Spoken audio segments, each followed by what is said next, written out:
Banking operations third chapter last part. Forms of advances. Advances ಅಲ್ಲಿ ಎಷ್ಟು types ಇದೆ ಅಂತ ನೋಡೋಣ. First one loans. ಲೋನ್ಸ್ ಅಂದ್ರೆ ಈಗ ಒಬ್ಬ ವ್ಯಕ್ತಿ ತನ್ನ ಕೆಲಸ ಮಾಡ್ಕೊಳ್ಳೋದಕ್ಕೆ ಬ್ಯಾಂಕ್ ಅವ್ರ ಹತ್ರ ಹೋಗಿ ಸಾಲ ಕೇಳ್ತಾನೆ, ಅದನ್ನ ಲೋನ್ ಅಂತ ಕೇಳ್ತಾರೆ. ಲೋನ್ಸ್ ನ ಮೀಡಿಯಂ ಟರ್ಮ್, ಶಾರ್ಟ್ ಟರ್ಮ್ ಅಥವಾ ಲಾಂಗ್ ಟರ್ಮ್ ರೇಂಜ್ಗೂ ಕೊಡ್ತಾರೆ. ಈ ಲೋನ್ಸ್ ಇಸ್ಕೋಬೇಕಾದ್ರೆ ಪರ್ಟಿಕ್ಯುಲರ್ ಆಗಿ ಬ್ಯಾಂಕ್ ಅವ್ರುಗಳು ಏನಾದ್ರು ಶೂಟಿ ಕೇಳ್ತಾರೆ, ಏನಾದ್ರು ಪ್ರಾಪರ್ಟಿ ಪೇಪರ್ಸ್ ಕೇಳ್ತಾರೆ, ಏನಾದ್ರು ಡಾಕ್ಯುಮೆಂಟ್ಸ್ ನ ಕೇಳ್ತಾರೆ ಶೇರ್ ಹೋಲ್ಡರ್ಸ್ ಸಂಬಂಧಪಟ್ಟಂಗೆ. ಸೊ ಲೋನ್ಸ್ ಕೊಡ್ಬೇಕಾದ್ರೆ ಬ್ಯಾಂಕರು ಕೊಡೋ ಕಸ್ಟಮರ್ಗೆ ಎಲ್ಲಾ ರೀತಿ ವ್ಯವಸ್ಥೆ ಇದೆಯಾ, ಅವ್ರ ಲೋನ್ ರೀಪೇ ಮಾಡೋದಿಕ್ಕಾಗತ್ತಾ, ಇದೆಲ್ಲ ನೋಡ್ಕೊಂಡಾದ್ಮೇಲೆ ಲೋನ್ಸ್ ನ ಕೊಡೋದು. ಸೊ ಲೋನ್ಸ್ ಅಲ್ಲಿ ಟೂ ಟೈಪ್ಸ್ ಇದೆ. First one demand loan. Demand loan ಅಂದ್ರೆ ಪರ್ಟಿಕ್ಯುಲರ್ ಆಗಿ ಇಂಥ ವ್ಯಕ್ತಿಗಳಿಗೆ ಇಷ್ಟ ಟೈಮಲ್ಲಿ ಡಿಮ್ಯಾಂಡ್ ಬೇಸಿಸ್ ಮೇಲೆ ಲೋನ್ ನ ಕೊಡ್ತಾರೆ, ಅದು ಡಿಮ್ಯಾಂಡ್ ಲೋನ್ ಆಗುತ್ತೆ. ಡಿಮ್ಯಾಂಡ್ ಅಂತಂದ್ರೆ ಲೋನ್ ತಗೊಳ್ಳೋದಕ್ಕೆ ತುಂಬಾ ಡಿಮ್ಯಾಂಡ್ ಇರುತ್ತೆ. ಯಾವುದೇ ಒಂದಾಗ್ಲಿ ಲ್ಯಾಂಡ್ ಲೋನ್ ಆಗಿರ್ಲಿ ಅಥವಾ ಪ್ರಾಪರ್ಟಿ ಲೋನ್ ಆಗಿರ್ಲಿ, ಏನೋ ಒಂದು ಲೋನ್ ಆಗಿರ್ಲಿ, ಅದ್ರ ಮೇಲೆ ತುಂಬಾ ಡಿಮ್ಯಾಂಡ್ ಇರುತ್ತೆ, ಅಂತದನ್ನ ಡಿಮ್ಯಾಂಡ್ ಲೋನ್ ಅಂತ ಹೇಳ್ತಾರೆ.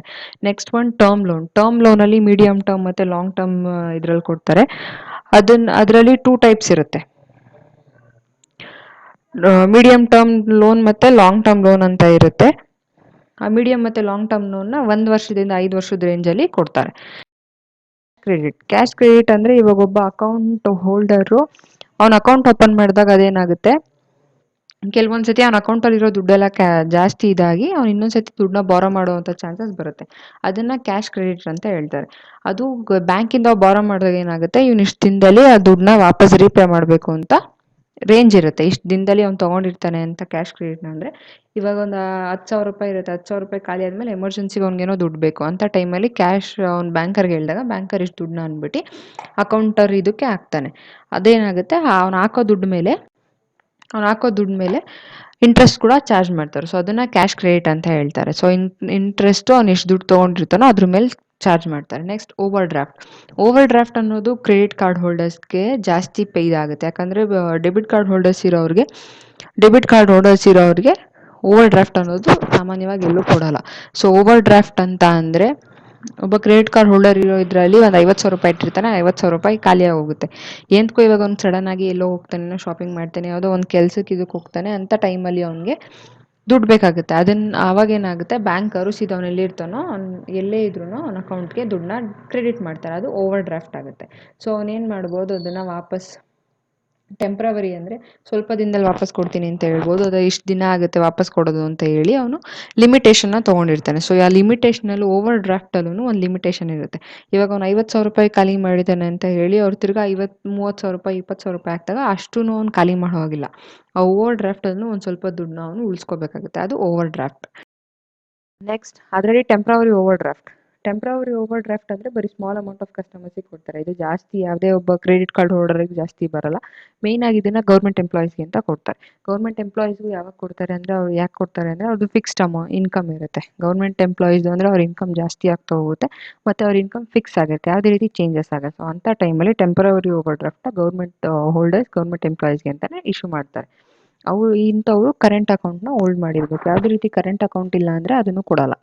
Next bills discounted and purchased. Bills discounted ಅಂತ ಅಂದರೆ, ಇವಾಗ ಒಬ್ಬ ಬ್ಯಾಂಕರ್ಗೆ ನಾನು ಹಿಂದೆನೇ ಹೇಳ್ದಂಗೆ ಹಾನರು, ಏಜೆಂಟು ಇಂಥ ಕೆಲಸಗಳೆಲ್ಲ ಬ್ಯಾಂಕ್ ಮಾಡ್ಬೇಕಾದ್ರೆ ಬಿಲ್ ಡಿಸ್ಕೌಂಟ್ ಅಂತ ಒಂದು ಇದಿರುತ್ತೆ. ಅಂದರೆ ಬೇರೆಯವ್ರ ಬಿಲ್ನ ಡೀಪ್ ಡಿಸ್ಕೌಂಟ್ ಮಾಡಿ ಪೇ ಮಾಡೋ ಅಂಥದ್ದು.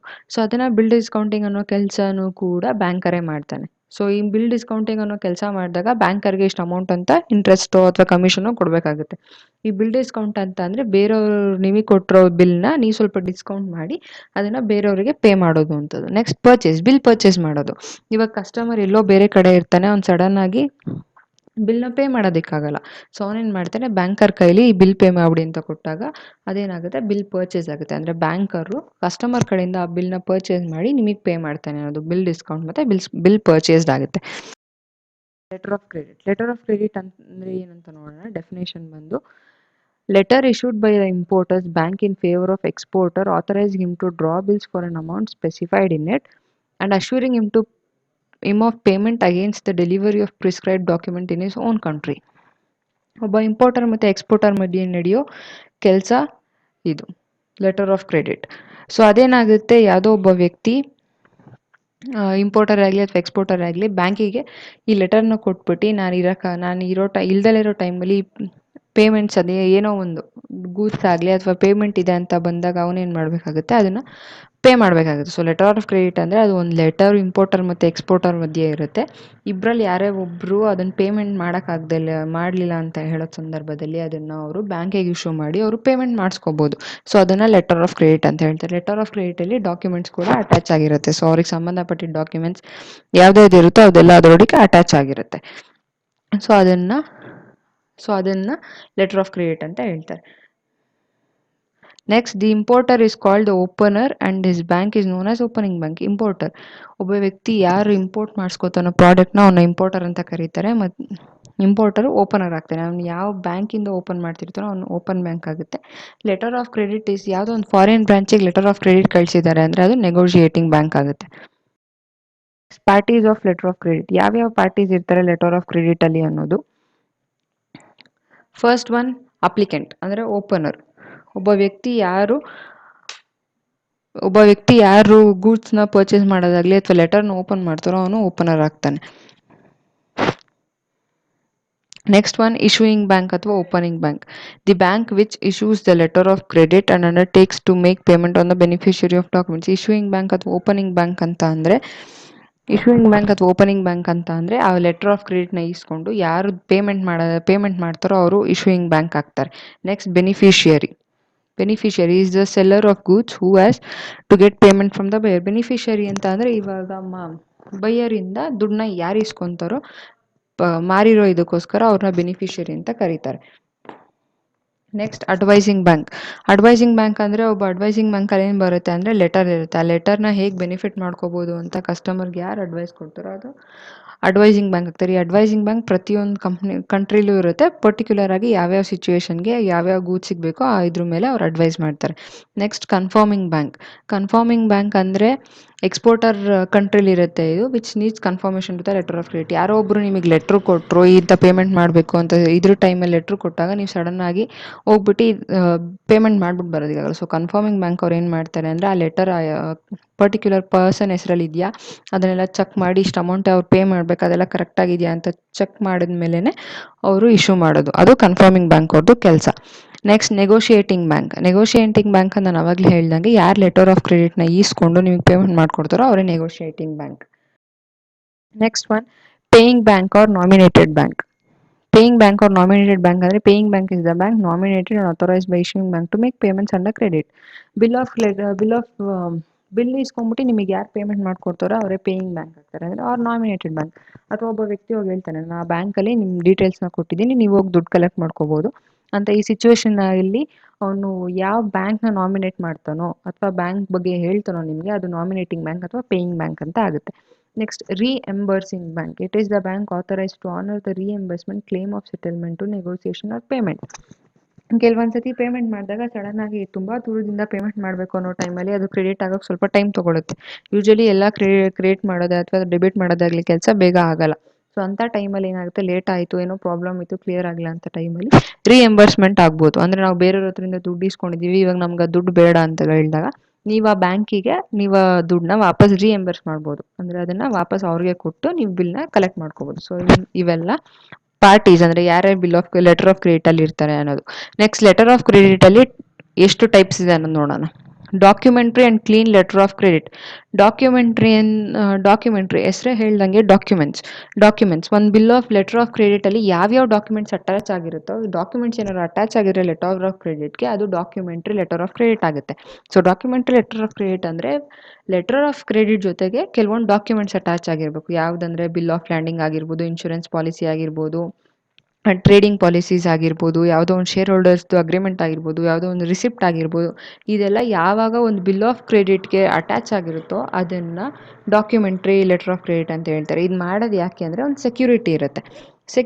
ತಾವು ಮಾಡ್ತಿರೋ ಕೆಲಸಕ್ಕೆ ತಾವು ಕೊಟ್ಟಿರೋ ಡೀಟೇಲ್ಸ್ಗೆ ಇಷ್ಟು ಸೆಕ್ಯೂರಿಟಿನೂ ನಾವು ಕೊಟ್ಟಿದ್ದೀವಿ ಅನ್ನೋದು ಅದರಲ್ಲೊಂದು ರೆಕಾರ್ಡ್ ಆಗಿರುತ್ತೆ. ಸೊ ಅದನ್ನು ಡಾಕ್ಯುಮೆಂಟ್ರಿ ಅಂತ ಹೇಳ್ತಾರೆ. ಲೆಟರ್ ಆಫ್ ಕ್ರೆಡಿಟ್ಗೆ ಯಾವಾಗ ಡಾಕ್ಯುಮೆಂಟ್ಸ್ ಅಟ್ಯಾಚ್ ಆಗಿರುತ್ತೋ ಅದನ್ನು ಡಾಕ್ಯುಮೆಂಟ್ರಿ ಲೆಟರ್ ಆಫ್ ಕ್ರೆಡಿಟ್ ಅಂತ ಹೇಳ್ತಾರೆ. ನೆಕ್ಸ್ಟ್, ಇನ್ನೊಂದು ಅದರಲ್ಲೇ ಕ್ಲೀನ್ ಲೆಟರ್ ಆಫ್ ಕ್ರೆಡಿಟ್ ಅಂತ ಹೇಳಿದ್ರೆ ಇದಕ್ಕೆ ಯಾವುದೇ ರೀತಿ ಡಾಕ್ಯುಮೆಂಟ್ಸ್ನ ಅಟ್ಯಾಚ್ ಮಾಡಿರಲ್ಲ. ಸೊ ಡಾಕ್ಯುಮೆಂಟ್ರಿಲಿ ಅಂದರೆ ಡಾಕ್ಯುಮೆಂಟ್ಸ್ನ ಹೇಗೆ ಅಟ್ಯಾಚ್ ಮಾಡಿರ್ತಾರೆ, ಕ್ಲೀನ್ ಲೆಟರ್ ಆಫ್ ಕ್ರೆಡಿಟ್ ಅಂತ ಬಂದಾಗ ಇದರಲ್ಲಿ ಯಾವುದೇ ರೀತಿ ಡಾಕ್ಯುಮೆಂಟ್ಸ್ನ ಅಟ್ಯಾಚ್ ಮಾಡಿರಲ್ಲ. So documentary letter of credit ಅಂದರೆ ಅದರಲ್ಲಿ ಡಾಕ್ಯುಮೆಂಟ್ಸ್ನ ಅಟ್ಯಾಚ್ ಮಾಡಿರ್ತಾರೆ. ಕ್ಲೀನ್ ಲೆಟರ್ ಆಫ್ ಕ್ರೆಡಿಟ್ ಅಂದರೆ ಇದರಲ್ಲಿ ಯಾವುದೇ ರೀತಿ ಡಾಕ್ಯುಮೆಂಟ್ಸ್ನ ಅಟ್ಯಾಚ್ ಮಾಡಿರಲ್ಲ. Next one, fixed and revolving letter of credit. A fixed letter is credit is open for a specific amount or a fixed period. Fixed ಅನ್ನೋ ಹೆಸರಲ್ಲೇ ಇದೆ, ಅದು ಫಿಕ್ಸ್ ಆಗಿರುತ್ತೆ. ಒಂದು ಅಮೌಂಟೇ ಆಗಿರ್ಬೋದು ಅಥವಾ ಇಷ್ಟು ದಿವಸದ ಆಗಿರ್ಬೋದು ಅನ್ನೋದು ಫಿಕ್ಸ್ ಆಗಿರುತ್ತೆ. So fixed letter of credit ಅಂದರೆ ಇಷ್ಟು ದಿನದಲ್ಲಿ ಅವ್ರ ದುಡ್ಡನ್ನ ವಾಪಸ್ ಕೊಡಬೇಕು, ಅಥವಾ ಇಷ್ಟು ದಿನದಲ್ಲಿ ಅವರು ಮಾಡಿರೋ ಅಷ್ಟು ಅಗ್ರಿಮೆಂಟ್ನ ಓಕೆ ಮಾಡಿ ಯಾವುದೇ ರೀತಿ ಕ್ಯಾನ್ಸಲೇಷನ್ ಇಲ್ದಂಗೆ ಅಗ್ರಿಮೆಂಟ್ನ ಅಕ್ಸೆಪ್ಟ್ ಮಾಡಬೇಕು. ಸೊ ಇವೆಲ್ಲ ಫಿಕ್ಸ್ಡ್ ಆಗಿರುತ್ತೆ. ಸೊ ಇದರಲ್ಲಿ ನೀವೇನೇ ಅಮೌಂಟ್ ತೊಗೊಳಂಗಿದ್ರು ಇಷ್ಟು ದಿನದಲ್ಲಿ ಇಷ್ಟೇ ಅಮೌಂಟ್ ತೊಗೋಬೇಕು ಅನ್ನೋದು ಫಿಕ್ಸ್ ಆಗಿರುತ್ತೆ. ಇಷ್ಟು ದಿನದಲ್ಲಿ ಇದೇ ಕೆಲಸ ಮಾಡಬೇಕು, ಈ ಟೈಮಲ್ಲಿ ನೀವು ಇಷ್ಟೇ ಅಮೌಂಟ್ನ ರಿಟರ್ನ್ ಮಾಡಬೇಕು, ನೀವು ರಿಟರ್ನ್ ಮಾಡೋದಕ್ಕೆ ಇಷ್ಟೇ ಟೈಮ್ ಅಂತ ಕೊಟ್ಟಿರ್ತಾರಲ್ಲ, ಅದು fixed. Next, revolving letter of credit. In this amount of credit remains constant during the period of validity. ಇವಾಗ ನೀವು ಯಾವುದೋ ಒಂದು ಇದರಲ್ಲಿ ಲೋನ್ ತೊಗೊಂಡಿರ್ತೀರ ಅಥವಾ ಏನೋ ಒಂದು ಕೆಲಸಕ್ಕೋಸ್ಕರ ದುಡ್ಡು ಮಾಡಿರ್ತೀರ. ಸೊ ರಿವಾಲ್ವಿಂಗಲ್ಲಿ ಏನಾಗುತ್ತೆ ಅಂದರೆ ಯಾವುದೇ ರೀತಿ ಫಿಕ್ಸ್ಡ್ನೆಸ್ ಇರಲ್ಲ. ನೀವು ಇಷ್ಟೇ ತೊಗೋಬೇಕು, ಇಷ್ಟು ದಿನದಲ್ಲಿ ಇಷ್ಟೇ ದುಡ್ಡು ತೊಗೋಬೇಕು, ಅಥವಾ ಇಷ್ಟು ದಿನದಲ್ಲಿ ಇಷ್ಟೇ ದುಡ್ಡನ್ನ ನೀವು ಇಶ್ಯೂ ಮಾಡಬೇಕು, ಇಷ್ಟು ದುಡ್ಡನ್ನ ಬಳಸ್ಕೋಬೇಕು, ಅಥವಾ ಇಷ್ಟು ದುಡ್ಡನ್ನ ಹಾಕಬೇಕು ಅನ್ನೋ ಯಾವುದೇ ರೀತಿ ಫೋರ್ಸ್ಫುಲ್ ಇರಲ್ಲ. ನೀವಿರೋ ಅಮೌಂಟ್ನ ಯಾವಾಗ ಬೇಕಾದ್ರೂ ವಿತ್ಡ್ರಾ ಮಾಡ್ಕೋಬೋದು, ಯಾವ ಬಿಲ್ಲಿಗೆ ಬೇಕಾದ್ರೂ ನೀವು ಅಮೌಂಟ್ನ ಪೇ ಮಾಡ್ಕೋಬೋದು.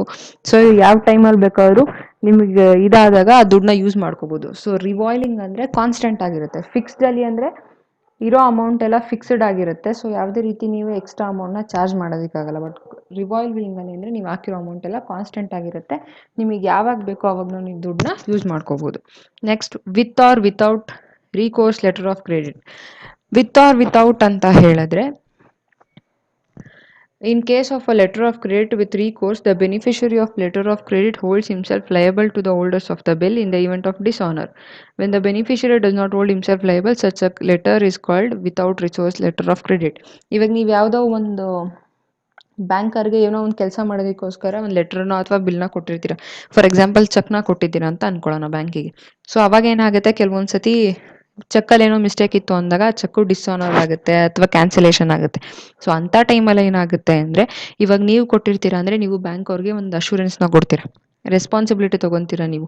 ಅದರಲ್ಲಿ ಚೆಕ್ಕಲ್ಲಿ ಏನಾದ್ರು ಚೇಂಜಸ್ ಆಗಿ ಚೆಕ್ ಏನಾದ್ರು ಡಿಸಾನರ್ ಆಯಿತು ಅಥವಾ ಚೆಕ್ ಏನಾದ್ರು ಕ್ಯಾನ್ಸಲೇಷನ್ ಆಯಿತು ಅಂದರೆ ಅದು ಯಾವುದೇ ಕಾರಣಕ್ಕೂ ಬ್ಯಾಂಕ್ ಅವ್ರ ಹೊಣೆಗಾರಿಕೆ ಆಗಿರಲ್ಲ, ಅದು ತಪ್ಪೆಲ್ಲ ನಂದು. ಸೊ ಆ ತಪ್ಪಿಗೆ ನಾನೇ ಹೊಣೆಗಾರಿಕೆ ಆಗಿರ್ತೀನಿ ಅಂತ ನೀವು ಯಾವಾಗ ಬ್ಯಾಂಕಿಗೆ ಅಶ್ಯೂರೆನ್ಸ್ ಕೊಡ್ತೀರೋ ಅದು ರಿಸೋರ್ಸ್ ಆಗುತ್ತೆ. ಅಂದರೆ ವಿತ್ ರಿಸೋರ್ಸ್, ನೀವು ಅವ್ರಿಗೆ ಧೈರ್ಯ ಕೊಟ್ಟಿದ್ದೀರಾ ಅಂತ. ಅಕಸ್ಮಾತ್ ಏನಾದ್ರು ಚೆಕ್ ಡಿಸಾನರ್ ಆಯಿತು ಅಂದರೆ ನೀವು ಅದಕ್ಕೆ ರೆಸ್ಪಾನ್ಸಿಬಿಲಿಟಿ ಆಗ್ತೀರಾ, ಬ್ಯಾಂಕ್ ಅವ್ರು ಯಾವುದೇ ಕಾರಣಕ್ಕೂ ಅದಕ್ಕೆ ರೆಸ್ಪಾನ್ಸಿಬಿಲಿಟಿ ಆಗಲ್ಲ ಅಂಥದ್ದು.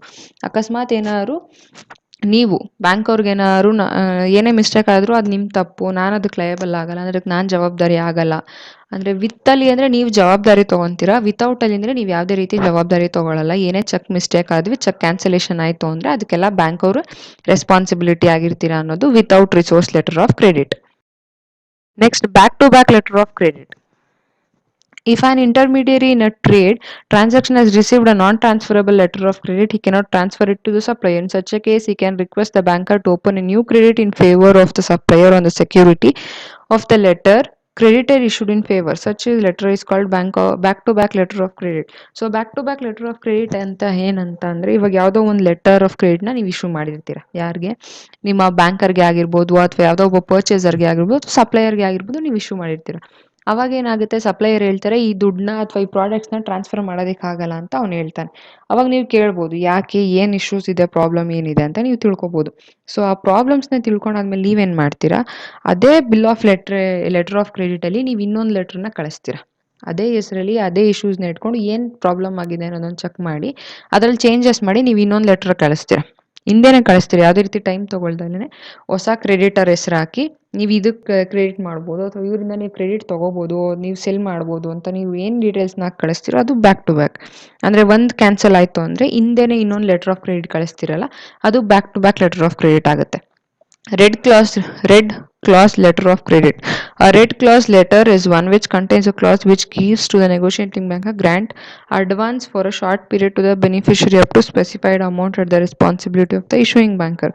ಕೆಲವೊಂದು ಸತಿ ನೀವು ಮಾರಾಟ ಮಾಡ್ಬೇಕಾದ್ರೆ ಅಥವಾ ತಗೋಬೇಕಾದ್ರೆ ಏನಾಗುತ್ತೆ, ನಾವು ಅನ್ಕೊಂಡಿದ್ಕಿಂತ ಹೆಚ್ಚಿಗೆ ದುಡ್ಡು ಖರ್ಚಾಗ್ಬಿಡುತ್ತೆ. ಫಾರ್ ಎಕ್ಸಾಂಪಲ್ ಶಾಪಿಂಗಿಗೆ ಅಂತ ಹೋಗಿದಾಗ ನಾವು 5,000 ರೂಪಾಯಿ ಶಾಪಿಂಗ್ ಮಾಡಬೇಕು ಅಂದ್ಕೊಂಡಿರ್ತೀವಿ. ಅದು 6,000 ಆಗುತ್ತೆ, 7,000 ಆಗುತ್ತೆ. ಅಥವಾ ಮನೆ ಫಾರ್ ಎಕ್ಸಾಂಪಲ್ ಇನ್ನೊಂದು ಎಕ್ಸಾಂಪಲ್ ಅಂದರೆ ಮನೆಗೆ ಸಾಮಾನು ತರಕ್ಕೆ ಹೋದಾಗ್ಲೇ ಕೆಲವೊಂದು ಸತಿ ಇಶ್ಯೂಸ್ ಆದಾಗ ಅದೇನಾಗುತ್ತೆ, ನೀವು ಎಕ್ಸ್ಟ್ರಾ ದುಡ್ಡು ಖರ್ಚಾಗುತ್ತೆ. ಸೊ ಅಂಥ ಟೈಮಲ್ಲಿ ನೀವೇನು ಮಾಡ್ತೀರಾ ನೆಗೋಷಿಯೇಟಿಂಗ್ ಆದರೆ ನೆಗೋಷಿಯೇಟಿಂಗ್ ಬ್ಯಾಂಕರ್ಗೆ ಅಂದರೆ ನಿಮಗೆ ಯಾರು ದುಡ್ಡು ಕೊಡ್ತಾರಲ್ಲ ಆ ಬ್ಯಾಂಕರ್ಗೆ ನೀವೇನು ಹೇಳ್ತೀರಾ ಅಂತಂದರೆ, ನನಗೆ ಇಷ್ಟು ದುಡ್ಡು ಎಕ್ಸ್ಟ್ರಾ ಖರ್ಚಾಗಿದೆ, ಸೊ ನೀವು ನನಗೆ ದುಡ್ಡು ಕಳಿಸಿ, ನಾನು ಅದು ಶಾರ್ಟ್ ಪೀರಿಯಡಲ್ಲಿ ಇಷ್ಟು ದಿನಕ್ಕೆ ಅಂತ ಕಳಿಸಿ, ಅಷ್ಟು ದಿನದಲ್ಲಿ ನಾನು ನಿಮಗೆ ಆ ದುಡ್ಡನ್ನ ರಿಟರ್ನ್ ಮಾಡ್ತೀನಿ ಅಂತ ನೀವು ಅವ್ರಿಗೆ ರಿಕ್ವೆಸ್ಟ್ ಮಾಡ್ಕೊತೀರಲ್ಲ, ಅದು ಕ್ಲಾಸ್ ಆಫ್ ರಿಟರ್ನ್ ಆಗುತ್ತೆ. ಆಮೇಲೆ ಈ ರೆಡ್ ಕ್ಲಾಸಲ್ಲಿ ಏನಿರುತ್ತೆ, ನೀವು ಪ್ರಿಂಟ್ ಮಾಡಿ ಅಥವಾ ಬರೆದು ಕಳಿಸ್ತೀರಲ್ಲ, ಅದು ರೆಡ್ ಇಂಕಲ್ಲೇ ಇರುತ್ತೆ. ಸೊ ಅದಕ್ಕೆ ಇದನ್ನು red class letter of credit ಅಂತ ಹೇಳ್ತಾರೆ.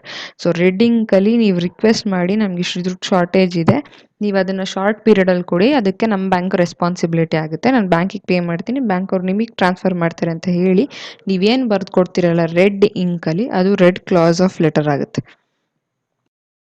Next transferable and non transferable letter of credit ಅಂದರೆ ಅದು ಹೆಸರೇ ಹೇಳ್ದಂಗೆ ಟ್ರಾನ್ಸ್ಫರಬಲ್ ಮತ್ತು ನಾನ್ ಟ್ರಾನ್ಸ್ಫರಬಲ್ ಅಂತ ಅಂದರೆ, ನಾನ್ ಟ್ರಾನ್ಸ್ಫರಬಲ್ ಅಂತ ಅಂದರೆ ನೀವು ಯಾವುದೇ ರೀತಿ ಲೆಟರ್ ಆಫ್ ಕ್ರೆಡಿಟ್ನ ಇನ್ನೊಬ್ರಿಗೆ ಟ್ರಾನ್ಸ್ಫರ್ ಮಾಡೋದಕ್ಕಾಗಲ್ಲ. ಅಂದರೆ ನೀವೇ ಅದನ್ನು ಎಕ್ಸ್ಚೇಂಜ್ ಮಾಡಬೇಕು, ನೀವೇ ಅದಕ್ಕೆ ಟ್ರಾನ್ಸಾಕ್ಷನ್ ಮಾಡಬೇಕು, ನೀವೇ ಅದಕ್ಕೆ ಬೆನಿಫಿಷರಿ ಆಗಿರ್ತೀರ. ಇದರಲ್ಲಿ ನಾನ್ ಟ್ರಾನ್ಸ್ಫರಬಲಿ ಯಾವುದೇ ಮೂರನೇ ವ್ಯಕ್ತಿ ಬರಲ್ಲ. ಬಟ್ ಟ್ರಾನ್ಸ್ಫರಬಲಿ ಅಂದರೆ right to transfer the credit in whole or part or to one or more third parties.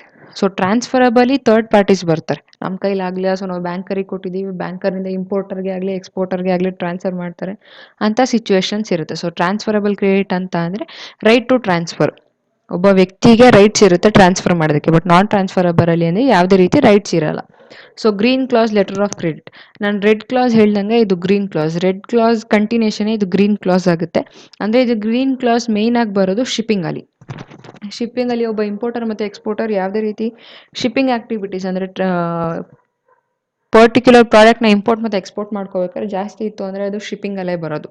So ಅಂಥ ಟೈಮಲ್ಲಿ ಏನಾಗುತ್ತೆ, ಇನ್ಶೂರೆನ್ಸ್ ಆಗಿರ್ಬೋದು, ಪ್ಯಾಕಿಂಗ್ ಚಾರ್ಜಸ್ ಆಗಿರ್ಬೋದು, ಪರ್ಚೇಸ್ ಆಗಿರ್ಬೋದು, ಪ್ರೊಸೆಸಿಂಗ್, ಇಂಥ ಎಕ್ಸ್ಟ್ರಾ ದುಡ್ಡುಗಳನ್ನೆಲ್ಲ ಏನಾಗುತ್ತೆ, ಅವನು ವೇರ್ ಹೌಸಲ್ಲಿ ಇಡಿಸಿದ ಮೇಲೆ ಅವನು ಇನ್ಶೂರೆನ್ಸ್ ಚಾರ್ಜಸ್ನ ತೊಗೊಳೋದಕ್ಕೆ ಹೋದಾಗ ಅವನೇನು ಮಾಡ್ತಾನೆ, ನನಗೆ ಇಷ್ಟು ಎಕ್ಸ್ಟ್ರಾ ಚಾರ್ಜಸ್ ಆಗಿದೆ ಅಥವಾ ನನಗೆ ಇಷ್ಟು ಲಾಸ್ ಆಗಿದೆ ಅಂತ ಅವರು ಗ್ರೀನ್ ಪೆನ್ನಲ್ಲಿ ಬರ್ಕೊಡ್ತಾರಲ್ಲ, ಅದು ಗ್ರೀನ್ ಕ್ಲಾಸ್ ಆಫ್ ಲೆಟರ್ ಆಗ್ತಾರೆ. ರೆಡ್ ಕ್ಲಾಸಲ್ಲಿ ಅವ್ರು ರೆಡ್ ಪೆನ್ನಲ್ಲಿ ಅವ್ರ ಡೀಟೇಲ್ಸ್ನ ಮತ್ತು ಎಷ್ಟು ದುಡ್ಡು ಬೇಕು ಅಂತ ಬರ್ಕೊಡ್ತಾರೆ. ಹಾಗೆ ಗ್ರೀನ್ ಕ್ಲಾಸಲ್ಲಿ ಎಕ್ಸ್ಟ್ರಾ ದುಡ್ಡು ಖರ್ಚಾಗಿದೆ ನನಗೆ, ಅದಕ್ಕೆ ನೀವು ದುಡ್ಡು ನನಗೆ ಕ್ರೆಡಿಟ್ ಮಾಡಬೇಕು ಅಂತ ಯಾವ್ದನ್ನ ಗ್ರೀನ್ ಪೆನ್ನಲ್ಲಿ ಬರ್ಕೊಡ್ತಾನೋ ಅದು ಗ್ರೀನ್ ಕ್ಲಾಸ್ ಆಫ್ ಲೆಟರ್ ಆಗುತ್ತೆ.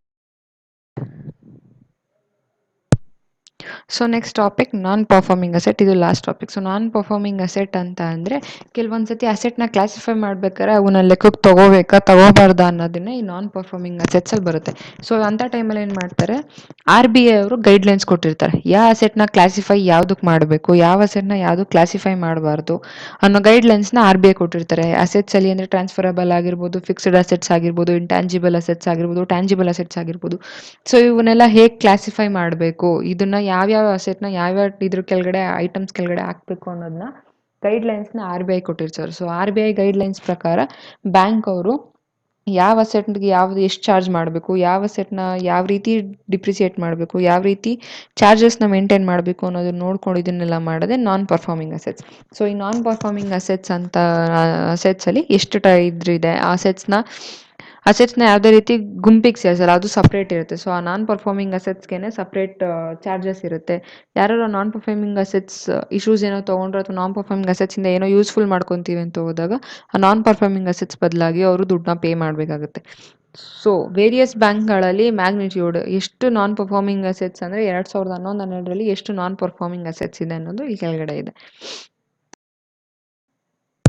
ಫ್ಯಾಕ್ಟರ್ಸ್ ಅಫೆಕ್ಟಿಂಗ್ ನಾನ್ ಪರ್ಫಾರ್ಮಿಂಗ್ ಅಸೆಟ್ಸ್, ಯಾವ್ಯಾವ ಫ್ಯಾಕ್ಟರ್ಸು ನಾನ್ ಪರ್ಫಾರ್ಮಿಂಗ್ ಅಸೆಟ್ನ ಹೇಗೆ ಇಂಪ್ಲಿಮೆಂಟ್ ಮಾಡ್ತೇವೆ ಅನ್ನೋದು. ಫಸ್ಟ್ ಇಂಟರ್ನಲ್ ಫ್ಯಾಕ್ಟರ್ಸ್ ಅಂದರೆ ಪೂರ್ತಿ ಬ್ಯಾಂಕಲ್ಲಿ ಯಾವ ಗೈಡ್ಲೈನ್ಸ್ ಮೇಲೆ ಫಾಲೋ ಮಾಡ್ತಾರೆ ಅನ್ನೋದು. Time R cost over run during the project implementation time. ಇವಾಗ ಏನೋ ಒಂದು ಪ್ರಾಜೆಕ್ಟ್ನ ಹೊಸದಾಗಿ ಕಂಡಿಡ್ತೀವಿ ಅಥವಾ ಏನೋ ಒಂದು ಟೆಕ್ನಾಲಜಿ ಕಂಡಿಡ್ತೀವಿ ಅಂದರೆ ಅದಕ್ಕೆ ಸ್ವಲ್ಪ ಟೈಮ್ ಹಿಡಿಯುತ್ತೆ, ಅದನ್ನು ಅರ್ಥ ಮಾಡ್ಕೊಳ್ಳೋದಕ್ಕೆ, ಬೇರೆಯವ್ರಿಗೆ ಅರ್ಥ ಮಾಡಿಸೋದಕ್ಕೆಲ್ಲ ಸ್ವಲ್ಪ ಟೈಮ್ ಹಿಡಿಯುತ್ತೆ. ಸೊ ಅಂಥ ಟೈಮಲ್ಲಿ ಫ್ಯಾಕ್ಟರ್ಸ್ ನಾನ್ ಪರ್ಫಾರ್ಮಿಂಗ್ ಅಸೆಟ್ಸ್ ಮೇಲೆ ಅದು ಪ್ರಭಾವ ಬೀರುತ್ತೆ ಅನ್ನೋದು. ನೆಕ್ಸ್ಟ್ ಇನ್ಎಫಿಷಿಯನ್ಸಿ ಇನ್ ಮ್ಯಾನೇಜ್ಮೆಂಟ್. ಸೊ ಒಂದು ಮ್ಯಾನೇಜ್ಮೆಂಟ್, ಒಂದು ಆರ್ಗನೈಸೇಷನ್, ಯಾವುದೋ ಒಂದು ಬಿಸ್ನೆಸ್ ಆಗಲಿ ಅದಕ್ಕೆ ಎಫಿಷಿಯನ್ಸಿ ಇರಬೇಕು. ವ್ಯಕ್ತಿಗಳ ಮಧ್ಯೆ ಸಂಬಂಧ ಚೆನ್ನಾಗಿರ್ಬೇಕು. ಇವಾಗ ಅವ್ರೇನೋ ಹೇಳ್ತಾರೆ, ನಾವು ಅದಕ್ಕೆ ಒಪ್ಕೊಳ್ಳಿಲ್ಲ ಅಂದರೆ ಅದಕ್ಕೆ ನಮ್ಮಿಬ್ರ ಮಧ್ಯೆ ಕ್ಲಾಶಸ್ ಆಗುತ್ತೆ. ಸೊ ಅದೇನಾಗುತ್ತೆ, ಮ್ಯಾನೇಜ್ಮೆಂಟ್ ಮೇಲೆ ಪ್ರಭಾವ ಬೀಳುತ್ತೆ. ಅವಾಗ ಏನಾಗುತ್ತೆ, ಮ್ಯಾನೇಜ್ಮೆಂಟಲ್ಲಿ ಶೇರ್ಸ್ ಕಮ್ಮಿ ಆಗಿರ್ಬೋದು, ಅಥವಾ ಬ್ಯಾಂಕಲ್ಲಿ ಕಸ್ಟಮರ್ಸ್ ಕಮ್ಮಿ ಆಗ್ಬೋದು, ಬ್ಯಾಂಕಲ್ಲಿ ಡೆಪಾಸಿಟ್ ಮಾಡೋರು ಕಮ್ಮಿ ಆಗ್ಬೋದು. ಸೊ ಇಂಥದ್ನೆಲ್ಲ ಕಂಟ್ರೋಲ್ ಮಾಡಬೇಕು ಅಂದರೆ ಕರೆಕ್ಟಾಗಿ ಮ್ಯಾನೇಜ್ಮೆಂಟಲ್ಲಿ ಎಫಿಷಿಯನ್ಸಿ ಇರಬೇಕು. ಇನ್ಎಫಿಷಿಯನ್ಸಿ ಇದ್ದಾಗ ಏನಾಗುತ್ತೆ, ಮ್ಯಾನೇಜ್ಮೆಂಟಲ್ಲಿ ಲಾಸಸ್ ಆಗುತ್ತೆ. Next, inappropriate technology or problems related to modern technology. Inappropriate technology, ಇವಾಗ ಯಾವುದೋ ಒಂದು ಟೆಕ್ನಾಲಜಿ ಕಂಡುಹಿಡಿದಿದ್ದಾರೆ ನಮ್ಮ ಆರ್ಗನೈಸೇಷನ್ಗೆ, ಟೆಕ್ನಾಲಜಿ ಬೇಡ ಅಂತ ಅನ್ಕೊಳ್ಳೋ ಹಾಗಿಲ್ಲ. ಸೊ ಟೆಕ್ನಾಲಜಿ ಇದು ಮಾಡಿದ್ಮೇಲೆ ಪ್ರತಿಯೊಬ್ಬರಿಗೂ ಆ ಟೆಕ್ನಾಲಜಿ ಬಗ್ಗೆ ಇನ್ಫಾರ್ಮೇಷನ್ ಇರಬೇಕು. ಯಾವುದೇ ರೀತಿ ಫೇಲ್ಯೂರ್ ಆಗ್ದಂಗೆ ನೋಡ್ಕೋಬೇಕು. Next, business failure due to product failure, failure in marketing. ಇವಾಗ ಒಂದು ಮಾರ್ಕೆಟಿಂಗ್, ಒಂದು ಬಿಸ್ನೆಸ್ ಅಂತಲೇ ತೊಗೊಂಡಾಗ ಅದೇನಾಗುತ್ತೆ, ಆ ಬಿಸ್ನೆಸ್ ಪ್ರಕಾರ ಆ ಪ್ರಾಡಕ್ಟ್ ಅವ್ರು ಏನು ಹೊಸ್ದಾಗಿ ಇಂಪ್ಲಿಮೆಂಟ್ ಮಾಡಿರ್ತಾರೋ ಆ ಪ್ರಾಡಕ್ಟು ಆರ್ಗನೈಸೇಷನಲ್ಲಿ ಮಾರ್ಕೆಟಿಂಗಲ್ಲಿ ಕರೆಕ್ಟಾಗಿ ನಡೀತಿದೆಯಾ. ಅಕಸ್ಮಾತ್ ಮಾರ್ಕೆಟಲ್ಲಿ ಏನಾದ್ರು ಪ್ರಾಡಕ್ಟ್ ಫೇಲ್ ಆಯಿತು ಅಂತ ಅಂದರೆ ಅದು ಬಿಸ್ನೆಸ್ ಕೂಡ ಆಟೋಮೆಟಿಕ್ಕಾಗಿ ಫೇಲ್ಯೂರಿಗೆ ಬರುತ್ತೆ. Next, diversion of funds for expansion of new products. ಕೆಲವೊಂದು ಸತಿ ಏನಾಗುತ್ತೆ, ನ್ಯೂ ಪ್ರಾಡಕ್ಟ್ಸ್ನ ಇಶ್ಯೂ ಮಾಡಬೇಕು, ನ್ಯೂ ಪ್ರಾಡಕ್ಟ್ಸ್ನ ತೊಗೊಂಬರಬೇಕು ಇಂಡಸ್ಟ್ರಿಗೆ ಅಥವಾ ಮಾರ್ಕೆಟಿಗೆ ಅಂದ್ಕೊಂಡಾಗ ಏನಾಗುತ್ತೆ, ಫಂಡ್ಸ್ದು ಅಂದರೆ ಕ್ಯಾಪಿಟಲ್ ಸ್ವಲ್ಪ ಪ್ರಾಬ್ಲಮ್ ಆಗುತ್ತೆ. ಸೊ ಅಂಥ ಟೈಮಲ್ಲಿ ಇವೆಲ್ಲ ಇಂಟರ್ನಲ್ ಫ್ಯಾಕ್ಟರ್ಸ್ ಆಗುತ್ತೆ. ಇಂಟರ್ನಲ್ ಫ್ಯಾಕ್ಟರ್ಸ್ ಅಂದರೆ ಆರ್ಗನೈಸೇಷನ್ ಒಳಗಡೆ ಏನೇನಾಗುತ್ತೋ ಅವೆಲ್ಲ ಇಂಟರ್ನಲ್ ಫ್ಯಾಕ್ಟರ್ಸ್ ಆಗುತ್ತೆ. Next, coming to external factors. External factors ಅಂದರೆ recession in the economy as a whole. Recession stage ಅಂತ ಇರುತ್ತೆ. ಪ್ರಾಡಕ್ಟ್ ಸೈಕಲಲ್ಲಿ ರಿಸೆಷನ್ ಟೈಮ್ ಬರುತ್ತೆ. ಸೊ ರಿಸೆಷನ್ ಟೈಮ್ ಅಂದರೆ ಒಂದು ಆರ್ಗನೈಸೇಷನ್ ಯಾವಾಗ ತುಂಬ ಕೆಳಮಟ್ಟದಲ್ಲಿರುತ್ತೆ, ಅದನ್ನ ತಿರ್ಗಾ ವಾಪಸ್ ಅದು ಬೆಳಿಬೇಕು ಅಂದರೆ ತುಂಬ ಟೈಮ್ ಹಿಡಿಯುತ್ತೆ. ಅದನ್ನು ರಿಸೆಷನ್ ಟೈಮ್ ಅಂತ ಹೇಳ್ತಾರೆ. ಸೊ ರಿಸೆಷನ್ ಟೈಮ್ ಎಕಾನಮಿಲಿ ಪೂರ್ತಿ ನಮ್ಮದು ಕಂಪ್ನಿ ರಿಸೆಷನ್ ಟೈಮಲ್ಲೇ ಇದೆ ಅಂದರೆ ಅದು ನಮಗೆ ಲಾಸ್ ಆಗುತ್ತೆ. Next, input R power shortage. ಕೆಲವೊಂದು ಸತಿ ಕೆಲಸ ಮಾಡ್ಬೇಕಾದ್ರೆ ಇನ್ಪುಟ್ ಲೇಬರ್ಗಳ ಕಡೆಯಿಂದನೇ ಆಗಲಿ, ಅಥವಾ manager, M D, labour, extra work ಮಾಡೋರು, ಇವ್ರದ್ದೆಲ್ಲ ಏನಾಗುತ್ತೆ, ಅವ್ರು ಕೆಲಸ ಮಾಡೋದು ತುಂಬ ಇಂಪಾರ್ಟೆಂಟ್ ಆಗುತ್ತೆ. ಸೊ ಅವ್ರು ಕೆಲಸ ಮಾಡೋದು ನಿಧಾನ ಆಯಿತು ಅಂತ ಅಂದರೆ ನಮಗೂ ಕೂಡ ಶಾರ್ಟೇಜ್ ಆಗುತ್ತೆ. ಸೊ ಪವರ್ ಶಾರ್ಟೇಜ್, ಕೆಲವೊಂದು ಸತಿ ಪವರ್ ಕಟ್ ಆಗೋದು, ಪವರ್ ಲಾಸ್ ಆಗೋದು, ಪವರ್ ಕರೆಕ್ಟಾಗಿ ಕೆಲಸ ಮಾಡದೇ ಇರೋದು. ಸೊ ಇಂಥದ್ದೆಲ್ಲ ಫ್ಯಾಕ್ಟರ್ಸ್ ಆಗುತ್ತೆ. Next, exchange rate fluctuations. Rate, ಯಾವುದೇ ಒಂದು ಪ್ರಾಡಕ್ಟ್ ತೊಗೊಂಡ್ರೆ ರೇಟು ಇದ್ದಂಗೆ ಇರಲ್ಲ. ದಿನಕ್ಕೊಂದ್ಸತಿ ರೇಟ್ ಚೇಂಜ್ ಆಗ್ತಾನೆ ಇರುತ್ತೆ. ಸೊ ಶೇರ್ ಮಾರ್ಕೆಟಿಂದ ಹಿಡಿದು ಒಂದು ನಾರ್ಮಲ್ ಪ್ರಾಡಕ್ಟ್ ಅಂದರೆ ಈರುಳ್ಳಿ, ಬೆಳ್ಳುಳ್ಳಿ, ನಾರ್ಮಲ್ ಫುಡ್ ಐಟಮ್ಸ್ ತೊಗೊಂಡಾಗ್ಲೂ ಕೂಡ ರೇಟ್ ಚೇಂಜಸ್ ಆಗ್ತಾನೆ ಇರುತ್ತೆ daily. So exchange rate fluctuations, ಅದರಿಂದನೂ ಕೂಡ ನಾನ್ ಪರ್ಫಾರ್ಮಿಂಗ್ ಅಸೆಟ್ಸು ಚೇಂಜಸ್ ಆಗುತ್ತೆ ಅಂತ. Next, government loan waiver scheme. ಕೆಲವೊಂದು ಸತಿ ಗೌರ್ಮೆಂಟ್ ಲೋನ್ನ ತೊಗೊಂಡಿರ್ತೀವಿ ನಾವು ಬ್ಯಾಂಕ್ ಕಡೆಯಿಂದ ಪರ್ಟಿಕ್ಯುಲರ್ ಕೆಲಸಕ್ಕೆ ಸಂಬಂಧಪಟ್ಟಂಗೆ.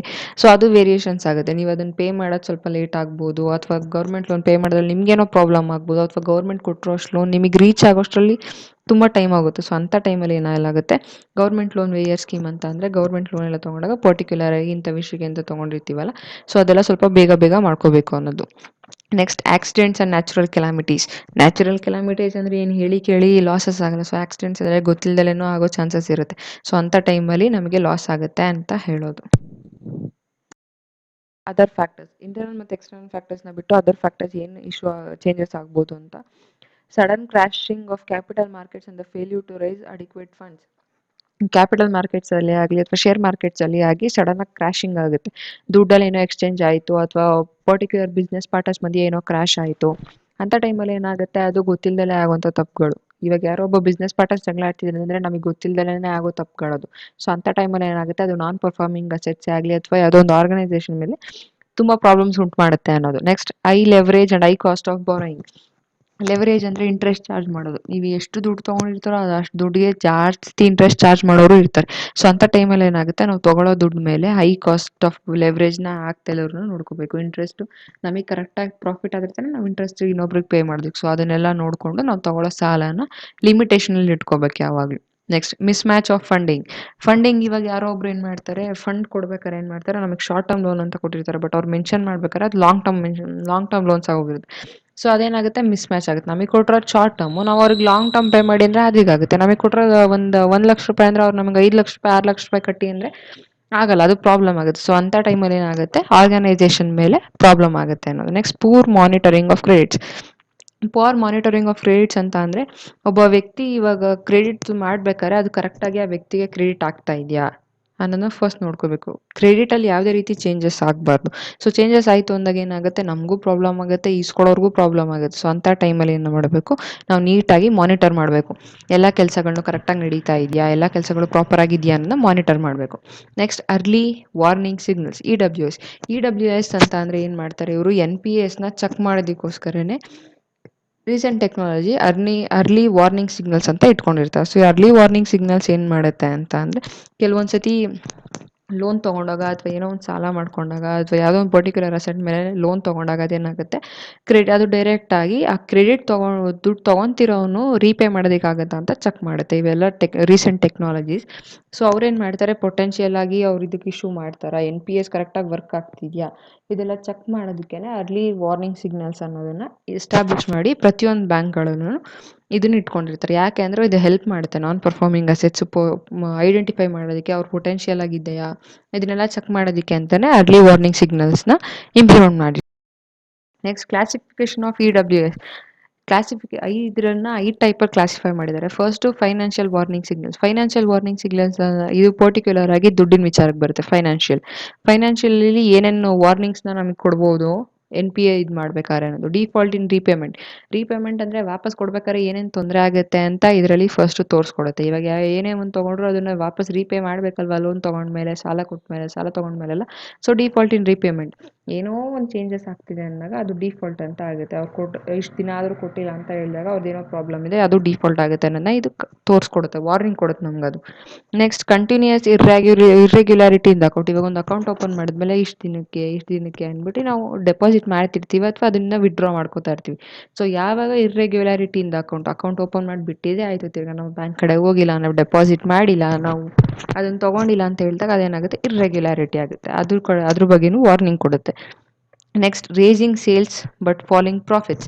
ರೇಸಿಂಗ್ ಸೇಲ್ಸ್ ಅಂತ ಅಂದರೆ ನೀವು ಮಾರಾಟ ಮಾಡ್ತಾ ಇರೋದು ತುಂಬ ಜೋರಾಗೇ ನಡೀತಿದೆ. ರೇಸಿಂಗ್ ಸೇಲ್ಸ್ ಯಾವುದೇ ರೀತಿ ನಾವು ಮಾರಾಟ ಮಾಡ್ತಿರೋದು ಏನು ಕಮ್ಮಿ ಇಲ್ಲ, ನಾವು ಬೇರೆಯವ್ರಿಗಿಂತ ಜಾಸ್ತಿ ಮಾರಾಟ ಮಾಡ್ತಾಯಿದ್ವಿ, ಆದರೂ ನಮಗೆ ಪ್ರಾಫಿಟ್ ಯಾಕೆ ಕಮ್ಮಿ? ಸೊ, ಇದ್ರ ಬಗ್ಗೆನೂ ವಾರ್ನಿಂಗ್ ಕೊಡುತ್ತೆ. ನೀವೇನೋ ಮಿಸ್ಟೇಕ್ ಮಾಡ್ತಾ ಇದ್ದೀರಾ ಅಥವಾ ಪ್ರೈಸಲ್ಲಿ ಏನೋ ಚೇಂಜಸ್ ಇದೆ, ಇದ್ರ ಬಗ್ಗೆ ಎಲ್ಲ ವಾರ್ನಿಂಗ್ ಕೊಡಿದ್ರೆ financial warning signals.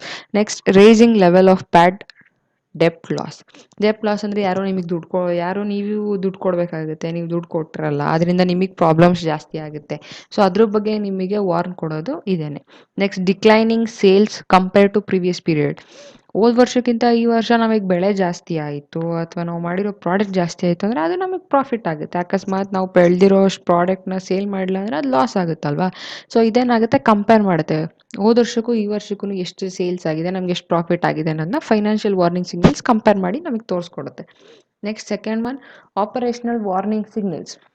Operational warning ಸಿಗ್ನಲ್ಸಲ್ಲಿ ಏನು ಬರುತ್ತೆ ಅಂತ ನೋಡೋಣ. Frequent labour problems. ಕೆಲಸಗಾರನು ನಾವು ನೆಗ್ಲೆಕ್ಟ್ ಮಾಡೋದಕ್ಕಾಗಲ್ಲ, ಅವ್ರದ್ದು ಇಶ್ಯೂಸ್ ಇರುತ್ತೆ, ಅದನ್ನೆಲ್ಲ ನಾವು ನೋಡ್ಕೋಬೇಕು.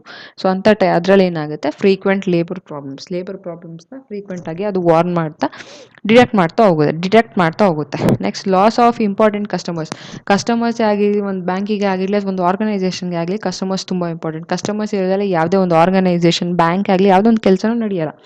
ಸೊ, ಇವಾಗ ಏನಾಗುತ್ತೆ, ಏನೋ ಒಂದು ಇಶ್ಯೂ ಆಗುತ್ತೆ, ಅವಾಗ ಏನಾಗುತ್ತೆ, ನಾವು ತುಂಬ ಮುಖ್ಯವಾದ ಕಸ್ಟಮರ್ಸ್ನ ಕಳ್ಕೊತೀವಿ.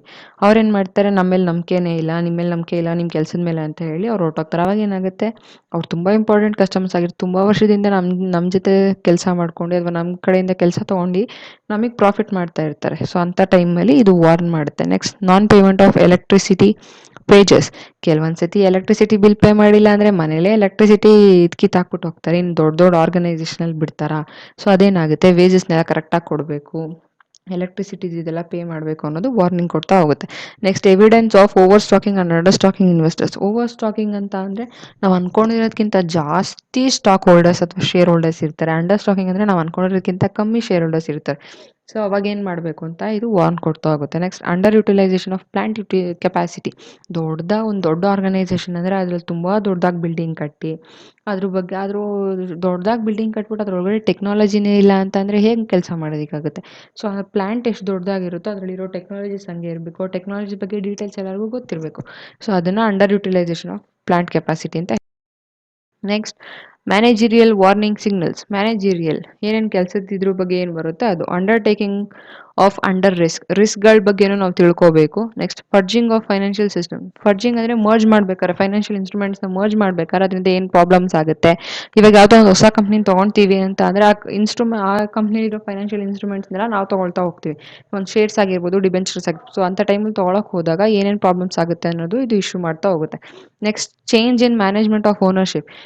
ಎಲ್ಲ ಮ್ಯಾನೇಜ್ಮೆಂಟಲ್ಲೂ ಒಬ್ಬರೇ ಓನರ್ ಇರೋದಕ್ಕಾಗಲ್ಲ, ಅಥವಾ ಒಬ್ಬರೇ ಮೇನ್ ಶೇರ್ ಹೋಲ್ಡರ್ಸ್ ಆಗಲಿ, ಅಥವಾ ಎಮ್ ಡಿಗಳು, ಚೇರ್ಪರ್ಸನ್ಸ್, ಚೇರ್ಮನ್ ಇವರೆಲ್ಲ ಇರೋಕ್ಕಾಗಲ್ಲ. ಸೊ ಅದು ಪರ್ಟಿಕ್ಯುಲರ್ ಆಗಿ ಪ್ರತಿ ಸತಿ ಚೇಂಜ್ ಆಗ್ತಾ ಇರುತ್ತೆ. ಸೊ ಅಂಥ ಟೈಮಲ್ಲಿ ಅದು ಲಾಸ್ ಆಗುತ್ತೆ ನಮಗೆ. ಆ ಚೇರ್ಮನ್ ಹೇಳಿದ್ದು ಈ ಚೇರ್ಮನ್ಗೆ ಇಷ್ಟ ಆಗಲ್ಲ, ಸೊ ಅವ್ರು ಚೇಂಜ್ ಮಾಡ್ತಾರೆ. ಆ ಹಳೆ ಚೇರ್ಮನ್ ಕೊಟ್ಟಿರೋ ರೂಲ್ಸ್ನ ಚೇಂಜ್ ಮಾಡಿ ಇವರೇನೋ ಹೊಸದು ಹಾಕ್ತಾರೆ. ಸೊ ಇದನ್ನೆಲ್ಲ ನೋಡ್ಕೋಬೇಕಾಗುತ್ತೆ. Next, diversion of funds and poor financial controls. ನಾನು ಆವಾಗಲೇ ಹೇಳ್ದಂಗೆ ಫೈನಾನ್ಷಿಯಲ್ ಕಂಟ್ರೋಲ್ ಮೇಲೆ ನಿಗಾ ಇರಬೇಕು. ಈ ದುಡ್ಡಿದೆ ಅಂದ್ಬಿಟ್ಟು ನೀರು ಖರ್ಚು ಮಾಡ್ದಂಗೆ ದುಡ್ಡನ್ನ ಖರ್ಚು ಮಾಡ್ಬಿಟ್ಟು ಆಮೇಲೆ ಲಾಸ್ ಆಯಿತು ಅಂತ ಕೂತ್ಕೊಳ್ಳೋದಲ್ಲ. ಸೊ ದುಡ್ಡನ್ನ ಹೇಗೆ ಯುಟಿಲೈಸ್ ಮಾಡಬೇಕು, ಯಾವುದ್ರ ಮೇಲೆ ಫೈನಾನ್ಷಿಯಲ್ ಕಂಟ್ರೋಲ್ ತೊಗೋಬೇಕು ಅನ್ನೋದನ್ನ ನೋಡ್ಕೋಬೇಕು. Next, banking signals. ಬ್ಯಾಂಕ್ ಕಡೆಯಿಂದ ಏನೇನು ಮಿಸ್ಟೇಕ್ ಆಗ್ಬೋದು, ಅದು ಯಾವ ರೀತಿ ನಮ್ಮನ್ನ ಎಚ್ಚರಿಸುತ್ತೆ ಅನ್ನೋದು. Delays in serving of interest. Particular ಆಗಿ ಎಲ್ಲರೂ ಅಕೌಂಟ್ ಓಪನ್ ಮಾಡಿದ್ದಾರೆ ಅಂದರೆ ಅವ್ರಿಗೆ ಪರ್ಟಿಕ್ಯುಲರ್ ಆಗಿ ಇಷ್ಟು ಇಂಟ್ರೆಸ್ಟ್ ಅಂದ್ಬಿಟ್ಟು ದಿನಕ್ಕೆ ಹೊರಟೋಗ್ಬೇಕು. ಸೊ ಅದೇನಾದ್ರು ಡಿಲೇ ಆಯಿತು ಅಂತಂದರೆ ಬ್ಯಾಂಕ್ ಅವ್ರಿಗೆ ಪ್ರಾಬ್ಲಮ್ ಆಗುತ್ತೆ. ಆ ಕಸ್ಟಮರ್ ಆ ಬ್ಯಾಂಕ್ ಅಕೌಂಟ್ನ ಕ್ಯಾನ್ಸಲ್ ಮಾಡೋ ಚಾನ್ಸಸ್ ಇರುತ್ತೆ. Next one, opening of accounts with other bank. ಅವನೇನು ಮಾಡ್ತಾನೆ, ಇಂಥ ಇಂಟ್ರೆಸ್ಟ್ ಬರಲಿಲ್ಲ ನನಗೆ, ಅಥವಾ ಬ್ಯಾಂಕ್ ಕಡೆಯಿಂದ ನಮಗೆ ಕೋಆಪ್ರೇಷನ್ ಸರಿ ಇಲ್ಲ ಅಂದಾಗ ಅವ್ನು ಬೇರೆ ಬ್ಯಾಂಕ್ಗಳಿಗೆ ಹೋಗಿ ಅಕೌಂಟ್ ಓಪನ್ ಮಾಡೋ ಚಾನ್ಸಸ್ ಇರುತ್ತೆ. Next, dishonour of cheque or return of bills. Dishonour of cheque, ಯಾವುದೋ ಒಂದು ಚೆಕ್ನ ಕ್ಯಾನ್ಸಲ್ ಮಾಡ್ತಾ ಇದ್ದೀವಿ ಅಂದರೆ ಅದು ಪರ್ಟಿಕ್ಯುಲರ್ ರೀಸನ್ನ ನಾವು ಬ್ಯಾಂಕರು ಕಸ್ಟಮರಿಗೆ ಕೊಡಬೇಕಾಗುತ್ತೆ. Next, no routine sales transaction through an account. Sales transaction ಪ್ರತಿ ಸತಿ ನಾವು ಬ್ಯಾಂಕ್ ಅಕೌಂಟ್ಗಳಲ್ಲಿ ಮಾಡಬಾರ್ದು, ಯಾಕಂದರೆ ಅದು ನಮಗೆ ಪ್ರಾಬ್ಲಮ್ ಆಗುತ್ತೆ. ನೀವು ಯಾವಾಗಲೂ ರೊಟೀನ್ ಸೇಲ್ಸಿಂದ ಟ್ರಾನ್ಸಾಕ್ಷನ್ಸ್ ಡೈಲಿ ಇದು ಮಾಡಿದಾಗ ನಿಮಗೆ ಪ್ರಾಬ್ಲಮ್ ಆಗುತ್ತೆ. Next, frequent request for further loans. ಇವಾಗ ಯಾರೋ ಒಬ್ಬ ವ್ಯಕ್ತಿ ಲೋನ್ ತೊಗೊಂಡಿದ್ದಾನೆ ಅಂದರೆ ಅವ್ನು ಫರ್ದರ್ ಆಗಿ ನಮ್ಗೆ ಇನ್ನೂ ಲೋನ್ ಬೇಕು ಅಂದ್ಬಿಟ್ಟು ಬ್ಯಾಂಕ್ನ ಅಥವಾ ಆರ್ಗನೈಸೇಷನ್ನ ಕೇಳೋ ಕೆಲಸಗಳಿರುತ್ತೆ. ಸೊ ಅಂಥ ಟೈಮಲ್ಲಿ ನೋಡಿಕೊಂಡು ಅವನು ರೀಪೇ ಮಾಡ್ತಾನೆ ಅದನ್ನೆಲ್ಲ ನೋಡಿಕೊಂಡು ನಾವು ಲೋನ್ನ ಇಶ್ಯೂ ಮಾಡಬೇಕಾಗುತ್ತೆ. ಸೊ ಬ್ಯಾಂಕಿಗೆ ಸಂಬಂಧಪಟ್ಟಂಗೆ ಏನೇ ಇದ್ರೂ ಅದು ಬ್ಯಾಂಕಿಂಗ್ ವಾರ್ನಿಂಗ್ ಸಿಗ್ನಲ್ಸ್ದು ಕೆಲಸ. External warning signals. ಎಕ್ಸ್ಟರ್ನಲ್ ಅಂದರೆ ಔಟ್ಸೈಡ್ ಆರ್ಗನೈಸೇಷನ್ ಏನಾಗುತ್ತೆ ಅನ್ನೋದು. ಎಕನಾಮಿಕ್ ರಿಸೆಷನ್ ಇವಾಗ ಫಾರ್ ಎಕ್ಸಾಂಪಲ್ ಕೊರೋನಾನ ತೊಗೊಳ್ಳೋಣ. ಕೊರೋನಾ ಸ್ಟಾರ್ಟ್ ಆದಾಗಿಂದ ಇಂಡಿಯಾದಲ್ಲೇ ಆಗಲಿ ಅಥವಾ ವರ್ಲ್ಡ್ ಇದರಲ್ಲೇ ಆಗಲಿ ತುಂಬ ಲಾಸಸ್ ಆಗಿದೆ. ಆರ್ಗನೈಸೇಷನ್ಸ್ ಓಪನ್ ಆಗ್ತಿಲ್ಲ, ಕೆಲಸಗಳಿಲ್ಲ, ಪ್ರತಿಯೊಂದು ವ್ಯಕ್ತಿಗಳಿಗೂ ಕೆಲಸ ಇಲ್ಲ, ಅವ್ರ ಹತ್ರ ದುಡ್ಡು ಇಲ್ಲ. ಸೊ ಇಂಥದ್ದೆಲ್ಲ ಎಕನಾಮಿಕ್ ರಿಸೆಷನ್ ಆಗುತ್ತೆ. ಇದೆಲ್ಲ ಬೆಳವಣಿಗೆ ಆಗೋಕ್ಕೆ ಸ್ವಲ್ಪ ಅಲ್ಲ, ತುಂಬ ಟೈಮ್ ಹಿಡಿಯುತ್ತೆ. ಸೊ ಅದು ಎಕನಾಮಿಕ್ ರಿಸೆಷನ್ ಆಗುತ್ತೆ. Introduction of new technology. ಒಂದು ಹೊಸ ಟೆಕ್ನಾಲಜಿ ಇಶ್ಯೂ ಮಾಡ್ತಾ ಇದ್ವಿ, ಇಂಟ್ರೊಡ್ಯೂಸ್ ಮಾಡಿದ್ದೀವಿ ಅಂತ ಹೇಳಿದಾಗ ಅದಕ್ಕೂ ತುಂಬ ಜಾಸ್ತಿ ಖರ್ಚಾಗುತ್ತೆ. ಸೊ ಅದನ್ನು ಬೇರೆಯವ್ರಿಗೆ ತಿಳಿಸ್ಕೊಡ್ಬೇಕು, ಈ ಕೆಲಸಗಳೆಲ್ಲ ಇರುತ್ತೆ. Next, changes in government policies ಇದ್ದಂಗೆ ಇರಲ್ಲ. ಒಂದು ಗೌರ್ಮೆಂಟ್ ಬಿದ್ದೋಗಿದ್ದ ಟೈಮಲ್ಲಿ ಇನ್ನೊಂದು ಗೌರ್ಮೆಂಟ್ ಇದ್ದಾಗ ಅವ್ರು ಮಾಡಿದ್ದು ಸರಿ ಇಲ್ಲ, ನಾವು ಇನ್ನೊಂದು ಮಾಡ್ತೀವಿ ಅಂತ ಹೇಳೋದು ಜಾಸ್ತಿ. ಸೊ ಅಂಥ ಟೈಮಲ್ಲಿ ಚೇಂಜಸ್ ಆಗುತ್ತೆ. Next, natural calamities. ನಾನು ಆವಾಗಲೇ ಹೇಳ್ದಂಗೆ ನ್ಯಾಚುರಲ್ ಕೆಲಾಮಿಟೀಸ್ ಹೇಳಿ ಕೇಳಿ ಆಗಲ್ಲ. ಸೊ ಅದರಿಂದನೂ ನಮಗೆ ಲಾಸಸ್ ಆಗುತ್ತೆ. Next, weakening of industrial characteristics. ಇಂಡಸ್ಟ್ರಿಯಲ್ಲಿ ಅಂತ ಅಂದರೆ ಇಂಡಸ್ಟ್ರಿಯಲ್ ಆಗೋ ಚೇಂಜಸ್ಸು ಕೂಡ ನಮಗೆ ನಾನ್ ಪರ್ಫಾರ್ಮಿಂಗ್ ಅಸೆಟ್ಸ್ ಮೇಲೆ ಆಗಲಿ, ಸೊ ಪರ್ಟಿಕ್ಯುಲರ್ ಆರ್ಗನೈಸೇಷನ್ ಮೇಲೆ ತುಂಬ ಚೇಂಜಸ್ ಆಗುತ್ತೆ ಅನ್ನೋದು. ಸೊ ಇದು ನಿಮ್ಮ ಥರ್ಡ್ ಚಾಪ್ಟರ್ ಎಂಡಿಂಗ್.